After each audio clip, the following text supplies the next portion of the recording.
Welcome to another episode of On the Issues with Alon Ben-Meir. Today's guest is Hillel Schenker, co-editor of the Palestine-Israel Journal, a Jerusalem-based independent joint Israeli-Palestinian English-language quarterly. In this episode, Alon and Hillel discuss the current growing protests in Israel calling for an end to the war and release of the hostages, Netanyahu's current strategy in Gaza, and the role of the international community in reaching an end to the war. Hi, Hillel. Thank you so much, Hillel, for taking the time to do this, to talk about this extremely important, sad subject, and that is the still ongoing war between Israel and Hamas, and the horrific consequences of both Hamas's attack and Israel's horrific war that is decided to wage against Hamas, and it's been going now almost for 2 years. You, better than anybody else, know the situation in Israel. But let me begin just by asking you, just recently, I think a couple of days ago, there was the largest demonstration in Israel against and demanding an end to the war and getting the hostages back.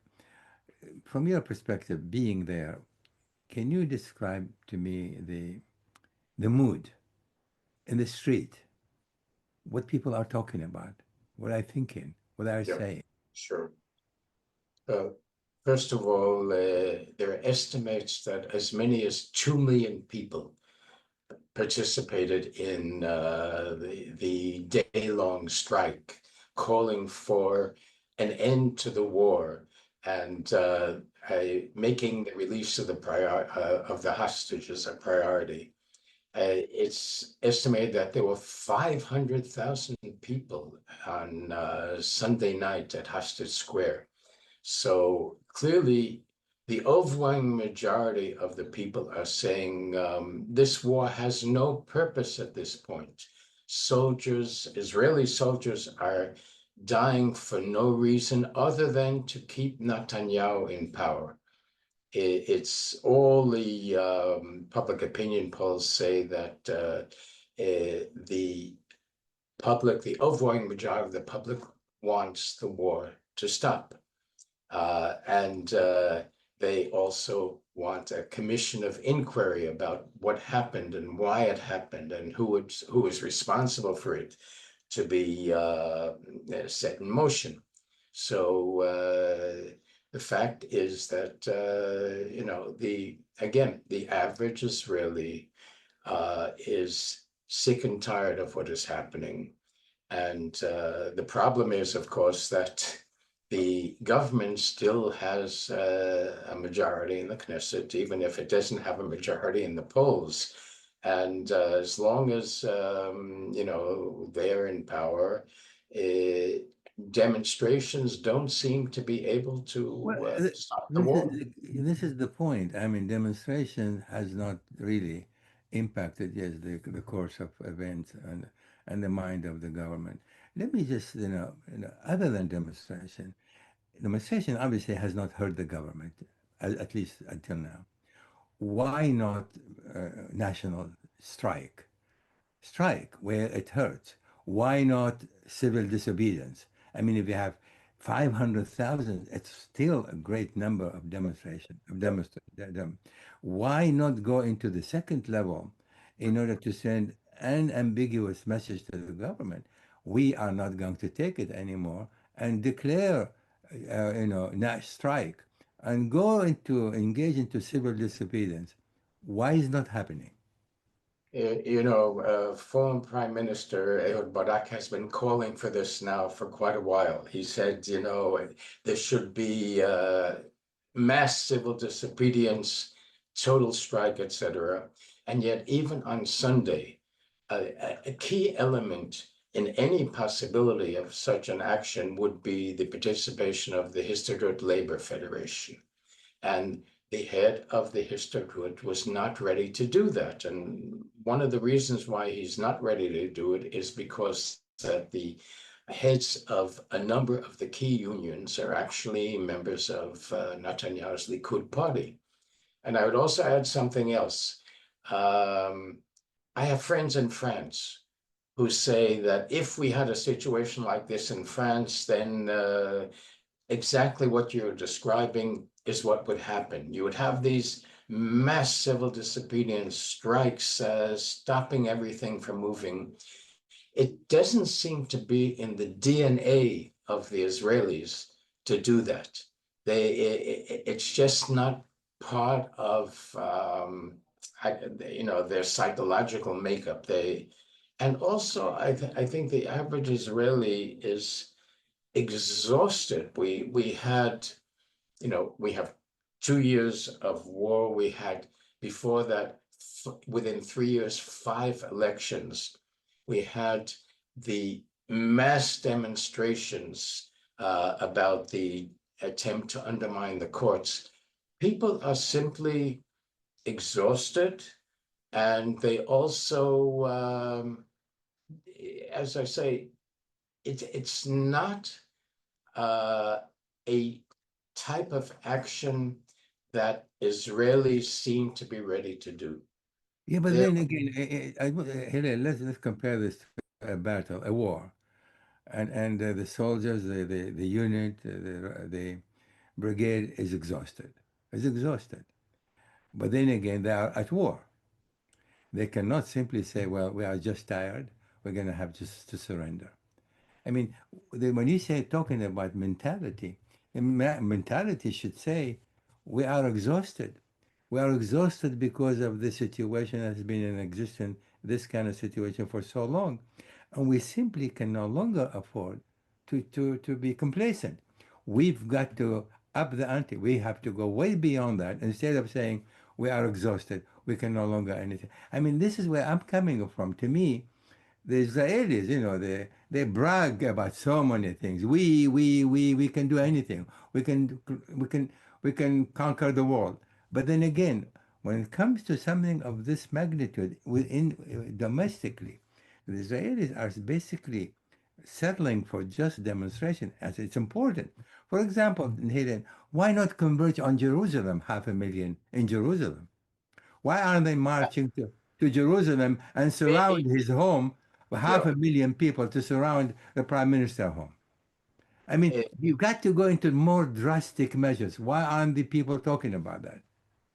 well, the organizers of Sunday's mass strike are saying that we're just starting. It's going to, develop and grow, and we're going to call another general strike on next Sunday, which is coming up. Today is Wednesday, so we're just talking about next Sunday.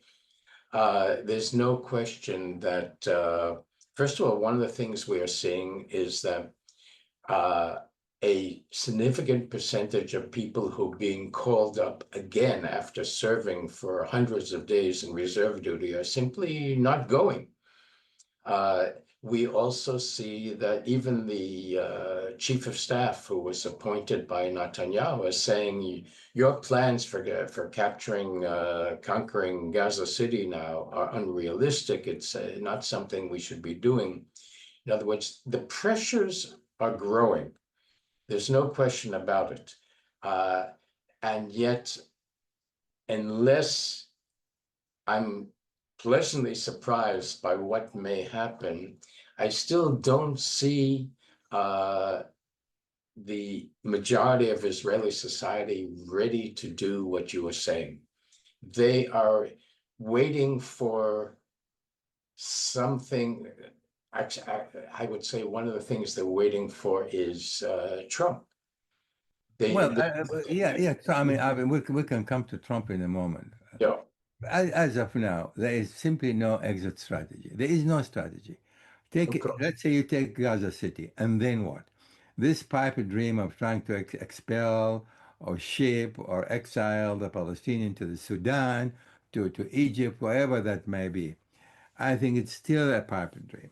It's not going to happen anytime soon. So Netanyahu has not presented the public with any concrete, with any idea in terms of this is what are we going to do. Here again, why aren't they clear demand? Okay, you can want to go to Gaza. Tell us what are you going to do next. There's got to be somebody to galvanize these demonstrations and be more specific in terms. Tell us what the hell are you planning to do? Let's say you take Gaza City, and now you have all of Gaza under your control, and then what? One of the problems that we're facing is the weakness of the opposition, even though the political opposition continues to demonstrate in the polls that it would be elected in the next elections once they're held, that there would be a right, center, left coalition like we had when we had what was called the government of change. The problem is that the leaders of that opposition are not posing a clear answer to that question that you're raising. What is the exit strategy? This What is is exactly the point. yeah. You're so right. This is exactly the point. I'm looking Gans or Lapid, or have they ever come up with a plan of action and say, okay, let's say we are back in government. Let's say there's a new coalition government. Bennett is against Palestinian state. Gans hasn't was vacillated all along. Never said the solution is to establish based on a two-state solution. But Lapid has been wishy-washy at best. So the opposition, not only it's lame ducks sitting doing practically nothing, but they don't have a plan either. So I'm looking from the outside and saying to myself, what is Israel? I think, what is the future? What is going to happen 5, 10, 15 The years down the line? problem, the problem is that their primary policy is Netanyahu must go. You know, the matter of fact, when I remember the last demonstration that I was at, there were these big signs all over the sky, actually, and on the walls saying "Lech," go. You know, And then what? and that's the problem. You know, that is what is needed. What we need is a clear alternative of then what.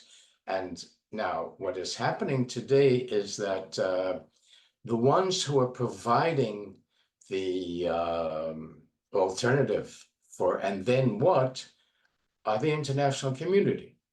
Yeah, what we see the French Saudi initiative, and we see that they held a conference at the UN in the end of June, in which they issued a statement which very clearly posed the alternative of what should be the then what. And unfortunately, the Israeli opposition hasn't adopted it and say, look, we agree with what you are saying. You are saying that the war must end, that Gaza must be rebuilt without Hamas being in control, with investments leading towards a regional security regime, which would include, of course, Saudi relationship with Israel, and of course, all based on a demilitarized Palestinian state alongside the state of Israel. This is what the international community is saying. This is what what's called the New York Declaration announced. And all of this is, unfortunately, has not been adopted by the Israeli opposition. Not only hasn't it been adopted, but Israel has been defined. I mean, the European community has been calling for a two-state solution. Every single administration, including Trump in 2020, he said a two-state solution. Now, of course, he abandoned the whole idea. We're going to come to Trump in a moment. So they've been defined and have been defined with impunity. Have you seen Europe, the EU, for example, issue any sanctions against Israel because Well, Gaza said no? I'll tell you, I actually just wrote an article which we're going to be publishing in the next issue of Palestine-Israel Journal, which is devoted precisely, the issue will be devoted to recognition of a Palestinian state. That's what's happening, and that's what's going to be happening in September, that France and England and Canada and Australia are all going to announce they're recognizing a Palestinian state alongside the state of Israel and the two-state solution. That's the issue. And one of the things that I wrote in this article is that it's not enough to just declare that you're recognizing a Palestinian state alongside the state of Israel. That doesn't change the dynamics. We're going to have to see what I describe as a combination of carrots and sticks.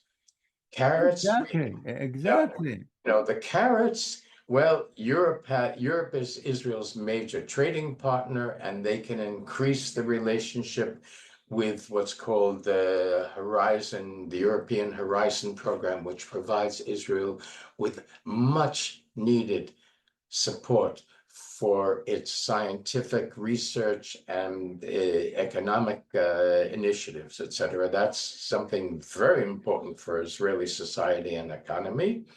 And in addition, the Arab states, the Arab League, can all say, can come forward. One of the ideas is that just as Sadat in 1977 came to Jerusalem, if Mohammed bin Salman, MBS, the leader of Saudi Arabia, would make a similar gesture. Now, he may not be able to come to Jerusalem. That might be too much, but it would be conceivable that he do a direct Zoom appeal to the Israeli public saying, look, we are ready. We, Saudi Arabia, we, all of the Arab states, we, all 57 Muslim states in the Islamic Cooperation Organization are ready to recognize Israel and have normal relations with Israel.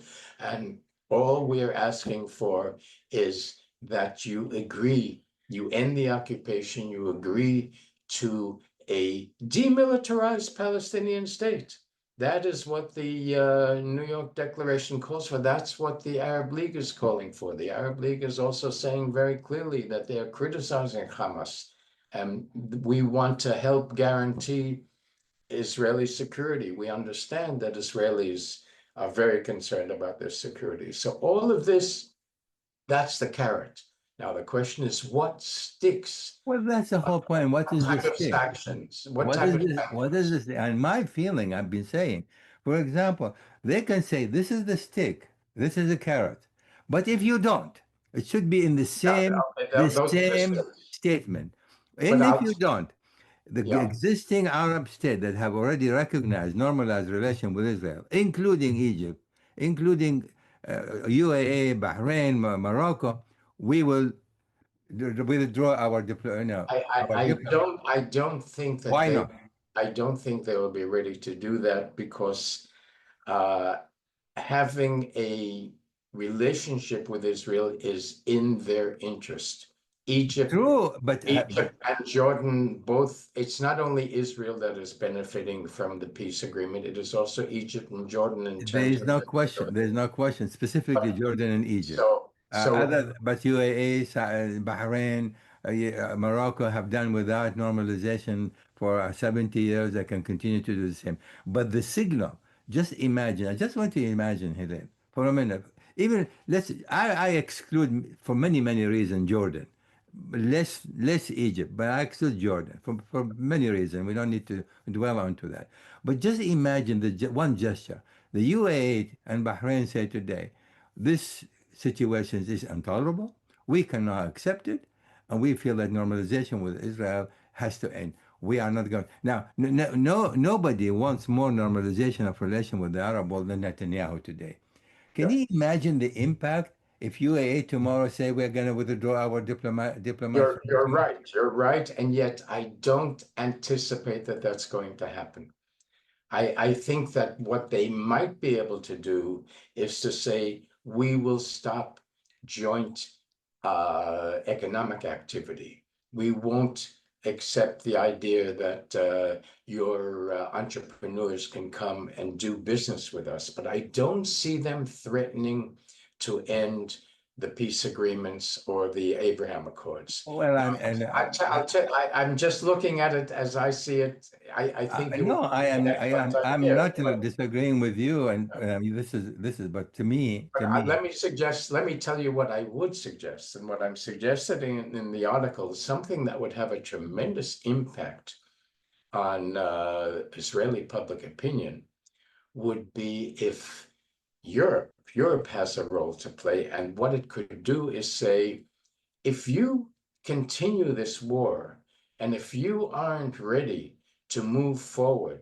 towards a two-state solution, then there are two things that we will say that you cannot participate in with us together in Europe. The first thing is the Eurovision Song Contest.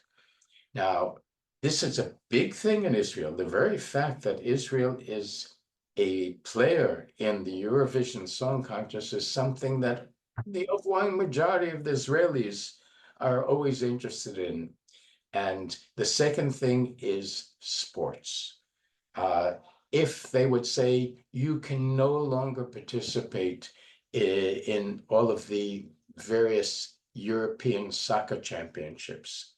Israel, after all, is not in Europe, and the reason. I know, Hillel, with all due respect, I really don't think these two measures will have necessarily any. I mean, it would have a tremendous impact. Trade is the what matters. The European is the biggest trading partner, and as long as they do not touch trade, sport, no sport, European participation, They various will also European. threaten. I This agree. is important. This is necessary, important, but it is absolutely not a make or break. What they can do is threaten not to renew Israel's relationship with the Horizon Europe program. That's what I said. That is a sanction which would have a tremendous negative impact on Israel's economy. Well, again, I want to go back. Again, I think if the measure is not clearly made, which they probably will not do, like cutting trade, but they need a trade. But other than that, I want to go back. Europeans have not taken any significant step going back 20, 30 years. They've been singing the song of two-state solution, but they have taken zero step in toward that end. They have put absolutely no pressure.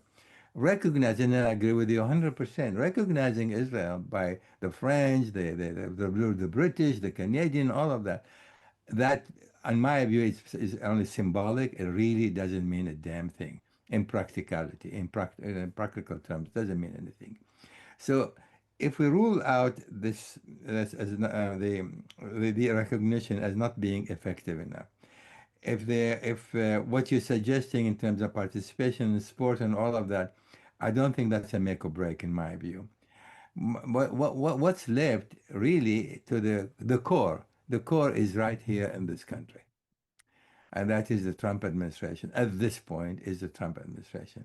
I think all these other activities, other than, to me, second to that is we are not the newly Arab state that normalized relation with Israel should withdraw their recognition or at least withdraw their diplomats. But here the problem is with this country, with Trump. And Trump is, in my view, I was just telling to my staff today, is an accessory, is complicit directly. And I was saying this, if somebody wants to shoot someone else and I can stop him, not necessarily through violence. So I have the power to stop him. But not only I don't stop him, but I give him more bullets. Am I not complicit to the murders? To me, today, the United States, this administration, is directly is complicit and accessory to the murders, to the slaughter, to the genocide is taking place in Israel today. And as long as this president does not lift a finger, in fact, he continued to, what did he say about the plan to retake Gaza, to take Gaza City? Nothing. And this is where we're facing today. What do we do about that? That is the problem today. And as long as this administration, bound by this is all domestic. It's all domestic. It's not for the love of Israel. I bet you anything in his heart of heart, Trump despised Netanyahu. could not care less about the Israelis.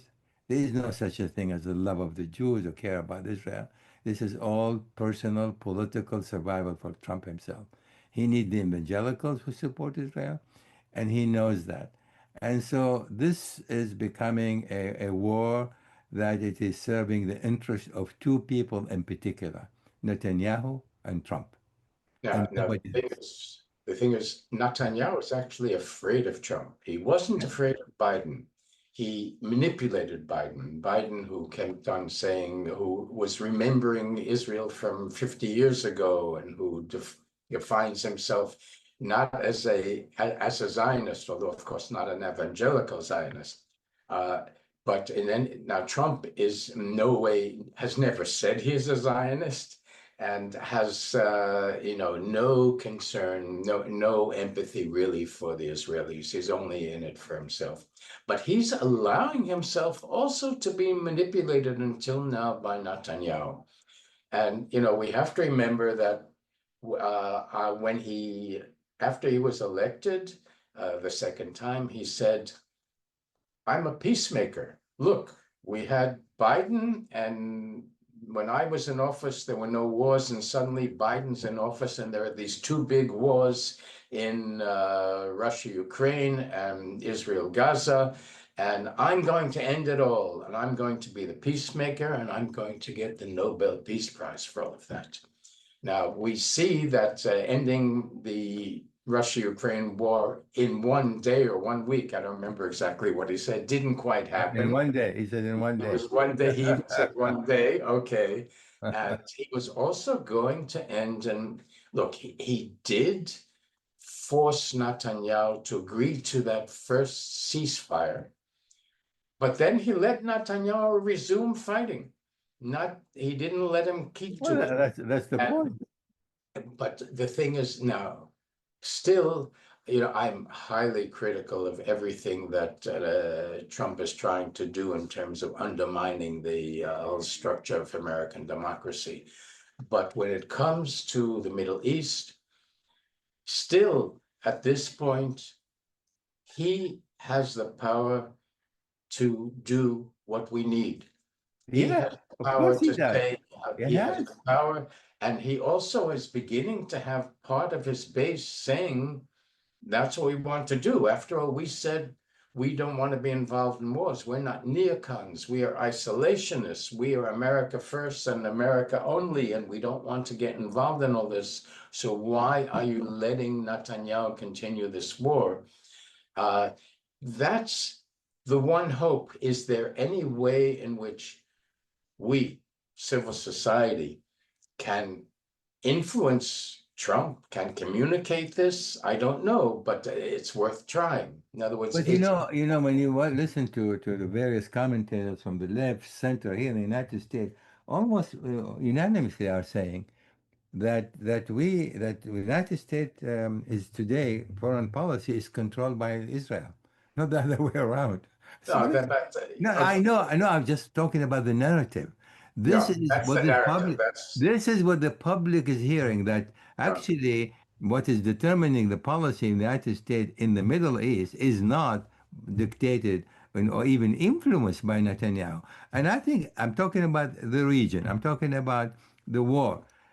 We both agree. The Netanyahu and Trump has not been willing thus far to lift a finger to stop this horror. And now, specifically now, with this new plan to take over Gaza completely, and he still has said nothing and did nothing about it. I think that is going to be a more tragic than we have ever seen before, as far as war is concerned. One of the keys of possible action is looking at the Arab world and the fact that what Trump is mainly interested in is business, money, making deals. And so this is where someone like Mohammed bin Salman and also bin Saeed from the UAE, they could have an impact on Trump. If they say this is bad for business, the continuation of this war, you want to make big deals with us. Well, one of the conditions is that you've got to end this war, because even if we don't care that much about the Palestinians, which we know the Arab leaders don't care that much about the Palestinians, but their populations do. Their populations are Well, but that's very exactly upset. the point. And then the UAE, is taking this step, withdrawing they need to do something publicly in order to tell the Israelis, you want to have peace with the Arab world, but look at what your government is doing. That's what I'm talking about. The UAE, Bahrain, others are trading now with Israel, and they need Israel for many reasons. But they have done without Israel for so many years. They can still do without it for 2 or 3 years until this But bastard leave, but but leave from the the country. primary key, I think, in this equation is Saudi Arabia. Yes, Saudi Arabia is the central factor today in the Arab world, and they were also the ones who initiated what is known as the Arab Peace Initiative, which is the basis for the entire Arab world and Muslim world to recognize and have relations with Israel on condition that a but Palestinian. imagine Hillel, if But MBS to make a public statement. He has not made public statement and say, he no, hasn't done it. I know. Right. He will say openly, Israel, you have to stop this. We have you to stop it. If you don't stop that, there'll be consequences. He doesn't have to spell out the consequences. Obviously, one of the main things, there will be no peace. Obviously, and they are saying that. Unless there is a solution to the Israeli-Palestinian conflict, we're not going to normalize relationship with you. They have said that. But make a statement so the Israelis can hear it from his mouth. This is what's, that's not Exactly. happening. It I'm hasn't saying, happened, but we still, what role can we, Israeli and international civil society, have to make proposals, to try to raise these ideas, and hopefully to hope that they will be taken up by the key players. Hillel, where I'm coming from, I'm saying we need to raise the ante from all corners. I started by saying the Israelis ought to raise the ante. Now go into general strikes, go to civil disobedience. Israelis can do that. The United States here, domestic pressure should be mounting a great deal more to force Trump at least to stop the war, for the time being. European ought to go far beyond what they have said, normalization. Raise the ante furthermore and say there will be consequences in various areas, including some with trade. That is, they need to do something that is going to hurt publicly Netanyahu, and that is not coming from any corner. And that is the tragedy, in my view. That is a tragedy. All of those powers that can play a role to bring an end to this disaster are not taking the next step that is necessary to bring about some kind collective pressure. We need a collective pressure to come from all corners, including domestic, and it's not happening. So I, I, Netanyahu continue to rise. I agree, but the first steps are being taken. And the thing is that we have to try to convince them to go beyond these first steps. What are the headlines in the Israeli newspapers today? That Netanyahu and his associates are furious with the Prime Minister of Australia. How dare he not allow Rotman, one of the people behind the judicial attempt to undermine the courts. They just said he's persona non grata. He was supposed to be coming to Australia, and they didn't give him a visa. And because of that, Australia is anti-Semitic, and what the Prime Minister, the Australian Prime Minister, said is that he's going to create, with his racist ideas, he's going to create a lot of trouble within Australian society. So that's why we're doing this. Now that Netanyahu is getting it from all sides. He's getting it from Australia, he's getting it from France, he's getting it, etc. What's going to happen in September at the General Assembly meeting, where all of these countries are going to declare recognition of a Palestinian state alongside the state of Israel, has to be just the first step. It's not enough, but it is a step. And I mean, but we the have to time build on the fact that these countries are doing that, and then we have to say, okay, but you Hillel, recognize now we have to take it further. What else are you ready to do in order to enable this to happen? the question is also, Hillel, I agree with you. The question is it's time. There is no time. There is no time. This is the problem. All of these steps, first of all, they are not, I mean, they need to be taken, and I agree with you, but they are not decisive enough to make a real difference. But we are also racing against time. We are also racing against time. And should the plan proceed, and the Israel get into Gaza and do, the damage will be irreversible. I mean, as it is, probably irreversible. But then, what's going to happen then? I mean, I just because of time element we have, I want to just to switch a little bit. But just before I switch to something which is, in my view, that's what pained me more than anything else. And let me just recap from we both agree first step is necessary, but it's not enough. Time is essential, and we are racing against time. This administration ought to do something. He's not doing a damn thing about it. So the prospect, as of today, we're sitting today, doesn't look good. It doesn't look good. But the other point I wanted to get your take on it, and that is Israel's reputation, Israel's standing and globally standing.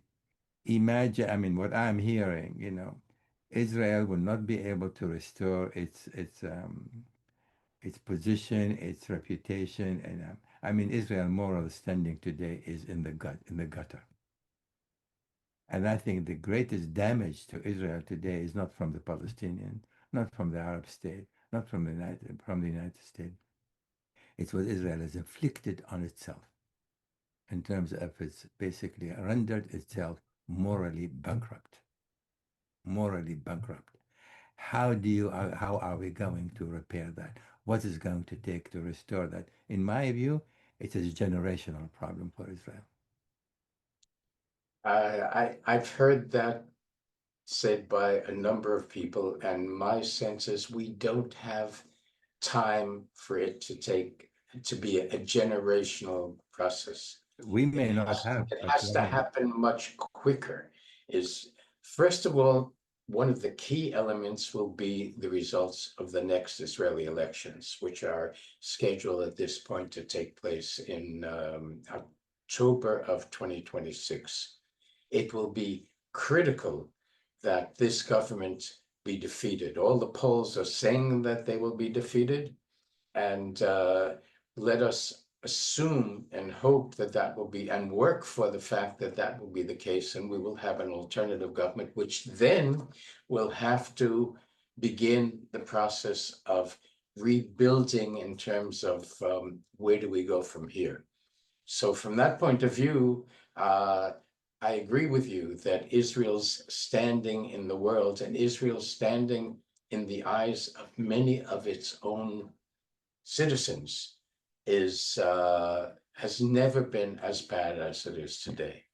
And this is something that if Netanyahu and his associates are reelected next time around, then I'm afraid that the process that we have been experiencing and witnessing will only continue. And what will happen then? There is an assertion that there are about 30,000 families in Israel who are the key to the foundation of Israel's economy and society.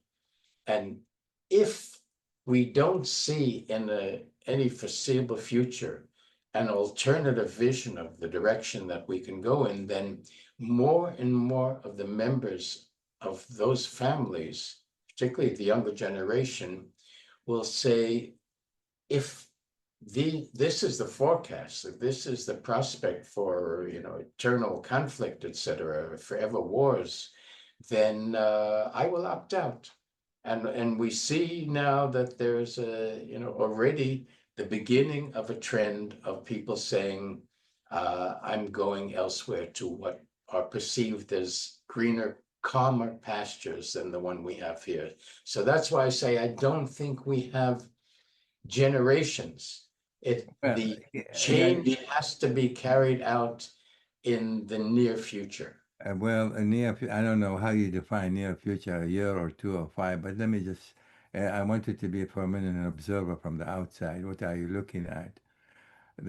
All these demonstrations since the war started was focused on the hostages. There wasn't a single demonstration ending saying you cannot do this to this Palestinian. Only last month, people started to carry photos of young Palestinian and all of that. And that's the world is watching. So this is not just a government. They are also watching the public. The public have been demonstrated for 6 months, every Saturday, hundreds of thousands, went to the street against the judiciary reforms. They have not done a damn thing for 18 months now, 19 months, to try to say, end the war, because we cannot allow this kind of tragedy to be inflicted on the Palestinians. That's the world is watching. It's not watching a government. It's also watching the public reaction to what's going on. That is a problem. Then let's go to the other. There's an election and there's a new government. We already spoke about that. The government, there's nobody today, a new leader in the opposition, who is saying we ought to end this conflict based on a two-state solution, or we're going to do everything humanly possible to get to that point. No one is saying that. So the prospect of a new government coming to try to change the dynamics completely, doesn't look bright to me as far as I'm concerned. So the world is watching not what is happening today, but what is the prospect. If the public remain relatively complacent, there's a new prospect of a new government to come to the fore and change the dynamics of the Israeli-Palestinian conflict. Then as an outsider, I'm looking to Israel today and say, these are the Jews, these are the chosen people. This is what the chosen people are supposed to be doing? Starving children to death? Destroying a whole community to the ground? Leveling a whole country to the ground? These are the Jews.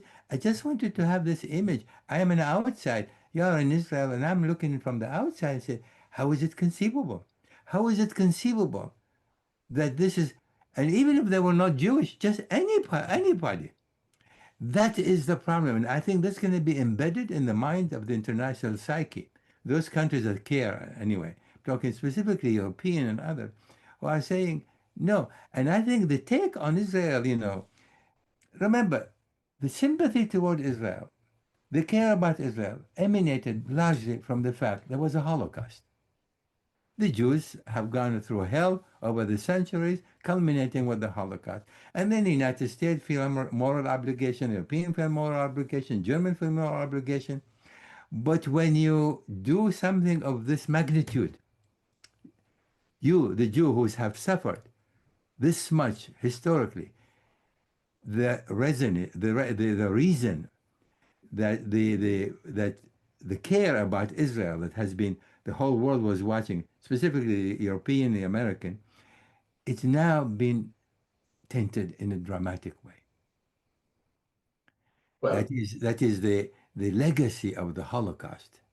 Yeah. The legacy of Holocaust now has not diminished, because now the Jews have shown that they are capable of doing something almost akin to what Hitler has done. Well, before I expressed my strong criticism of the lack of a clear alternative vision on part of the leaders of the Israeli opposition. And yet at the same time, I must say that it's not as if there aren't any factors within Israeli society who are saying exactly what you want them to say. We have in what would be the alternative government, you have the Democrat Party, which is the combination of Labor and Meretz, which is led by former IDF Deputy Chief of Staff Yair Golan, which is constantly polling as more or less the third largest party if elections were to be held. And they're clearly in favor of a two-state solution, and a number of their members of Knesset will be very forceful, articulate proponents of that vision. Yair Lapid also, with all of his weaknesses, is clearly also for a two-state solution. And then you have the Israeli Arabs, who are 20% of the population, the Palestinian Israeli citizens, who are now, they're divided into 4 different parties, and they're a serious attempt now to reform a joint list of all 4 parties together, which did back in 2015 get 15 seats in the Knesset. They also are clearly in favor of a two-state solution. Matter of fact, the factors within Israeli society who are most supportive of a two-state solution are the Palestinian Israelis. Overwhelmingly, they're saying that. And you have movements like the wonderful Standing Together movement of young Israelis, young Jewish and Palestinian Israelis who are out there in the streets constantly promoting the idea of not just the hostages, which are very important to be released, because that's a basic social contract that the government has with its people, is that you protect every one of your individuals. And that's one of the main criticisms of this government, is that they don't make that a priority. That is what is supposed to be the basic contract between the average citizen and its government. But what will happen in the next, after the next election, is that there will be a struggle over what the future vision should be. And I agree, of course, that the leading candidate to be the alternative Prime Minister, Bennett, is not a candidate to do this.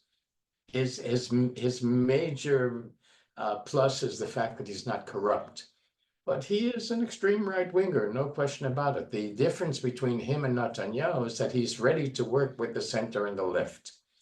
And so then you have a question of other potential leaders. Yes, we have a problem here that we don't have people coming forward and saying what is needed to be saying.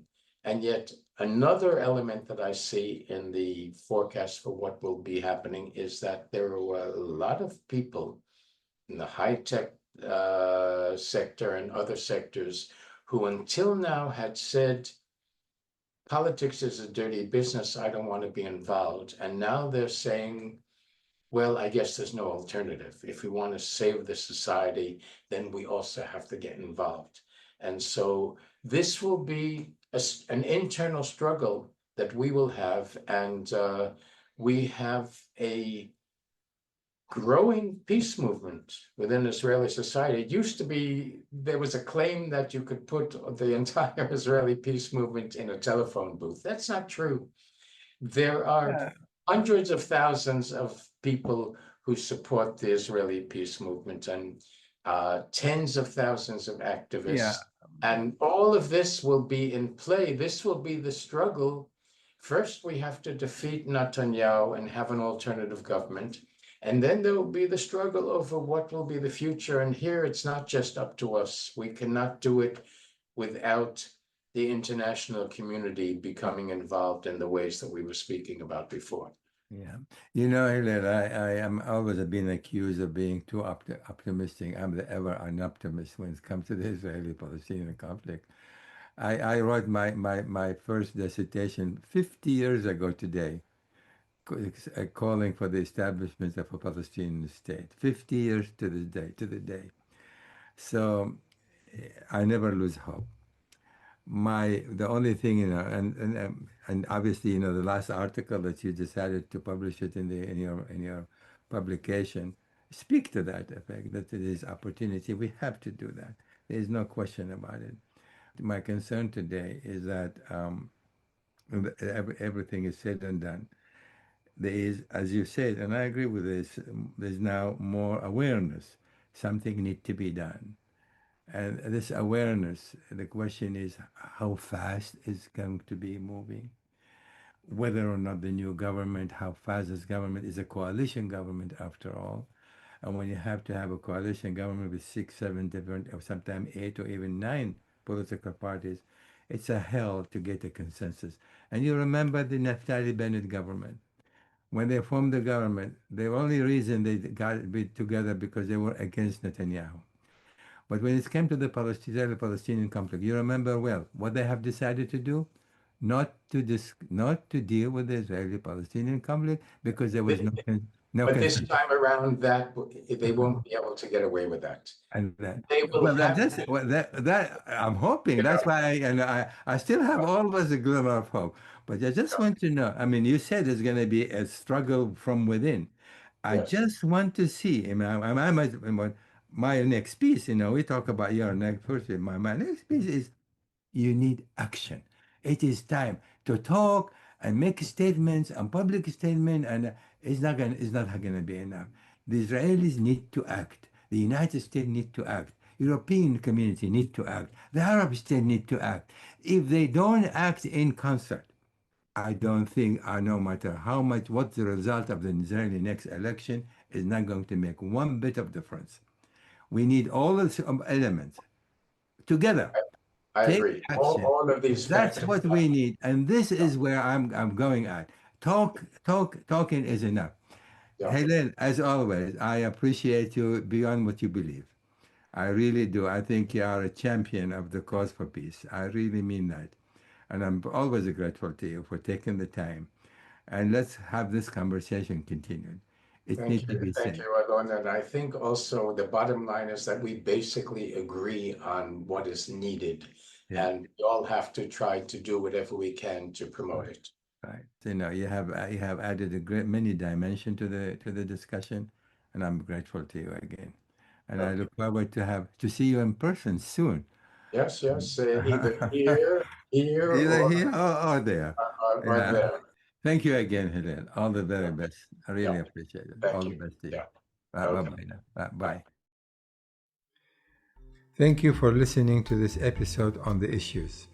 You can find this podcast on my SoundCloud page, and stay tuned to my social media accounts for the latest analysis and announcements.